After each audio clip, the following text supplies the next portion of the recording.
ত্রয়োদশ জাতীয় সংসদের প্রথম অধিবেশনে চোখের জলে ভাসালেন সংসদ নাহিদ ও হাসনাত আব্দুল্লাহ। স্মরণ করছি আমাদের ভাই শরীফ ওসমান হাদি, যিনি তার সাহসিকতার মাধ্যমে বাংলাদেশকে একটি ইনসাফ ভিত্তিক বাংলাদেশ হিসেবে গড়ে তুলতে চেয়েছিলেন। তিনি আর আমাদের সাথে নাই। আমরা ওসমান হাদি ভাইকে স্মরণ করছি। শহীদ আবরার ফাহাদ ও শহীদ আনাস তার মাকে এই চিঠি লিখে রাস্তায় নেমে গিয়েছিলেন, শহীদ হয়েছিলেন। মাননীয় স্পিকার, বোনদের প্রতি আমার সবটুকু আবেগ, শ্রদ্ধা আমি শ্রদ্ধার সাথে স্মরণ করছি আমার সেই ভাই বোনদের যারা নিজের বুক বুলেটের সামনে উন্মুক্ত করে দিয়ে আমাদের আবারও স্বাধীন করে নিজেরা স্মৃতি হয়ে গিয়েছেন। আমরা তাদের শাহাদাত কবুলের জন্য মহান আল্লাহর কাছে দোয়া করছি। একই সাথে আহত ও পঙ্গু জুলাই যোদ্ধা ভাই বোনদের প্রতি আমার সবটুকু আবেগ, শ্রদ্ধা আর ভালোবাসা দিয়ে কৃতজ্ঞতা জানাচ্ছি। তাদের সুস্থতা কামনা করছি। তাদের অমূল্য জীবন, রক্ত আর অপরিসীম ত্যাগের ফলে আমরা আজ সংসদ সদস্য।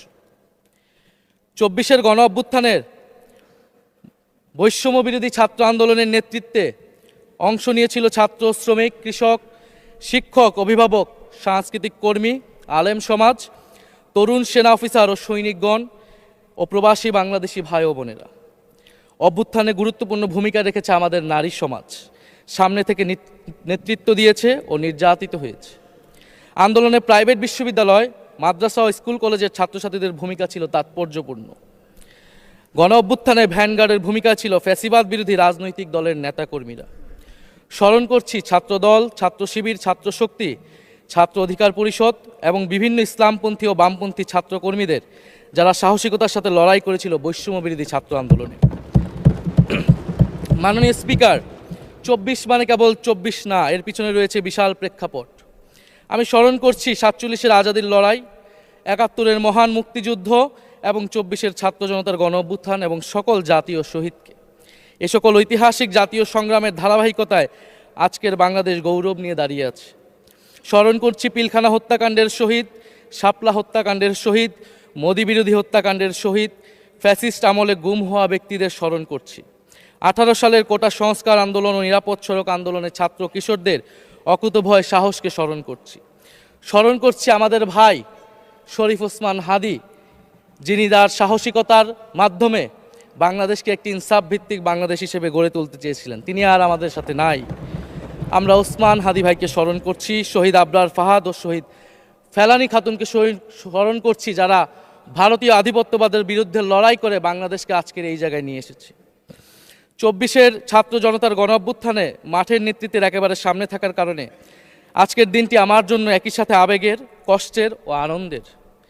আমাদের সংগ্রামের সাথী শহীদ আবু সাইদ, শহীদ মুগ্ধ, শহীদ ওয়াসিম, 4 বছরের শিশু আহাদ, 6 বছরের শিশু রিয়া গোপসহ প্রায় 150 শিশু শহীদ। মাননীয় স্পিকার, পুলিশের এপিসি থেকে ফেলে দেওয়া শহীদ ইয়ামিন, সাভারের আশুলিয়ায় ভ্যানের উপর জীবন্ত অবস্থায় আগুনে পুড়িয়ে মারা কিশোর শহীদ সজল সহ অগণিত মানুষের স্মৃতি আমাকে প্রচণ্ডভাবে নাড়া দিচ্ছে। মাননীয় স্পিকার,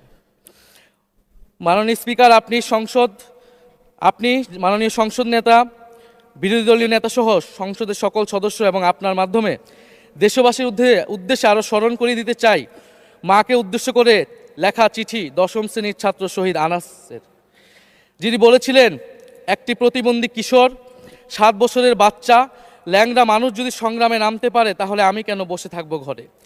একদিন তো মরতেই হবে, তাই মৃত্যুর ভয় করে স্বার্থপরের মতো ঘরে বসে না থেকে সংগ্রামে নেমে গুলি খেয়ে বীরের মতো মৃত্যু অধিক শ্রেষ্ঠ।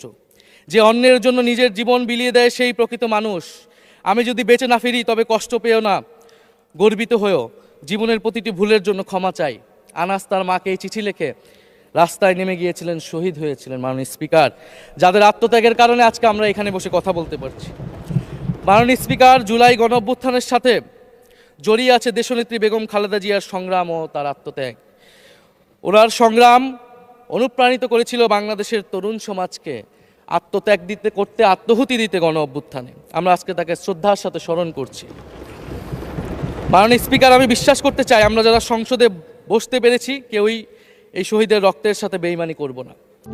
প্রবাসীদের জন্য নির্মাণ হচ্ছে দেশের প্রথম স্মার্ট সিটি, যেখানে থাকছে স্কুল, মসজিদ, হাসপাতাল, সুইমিং পুল, হেলিপ্যাড, পাঠাগার, জিম, সুপারমার্কেট, শিশু পার্ক সহ সকল নাগরিক সুবিধা।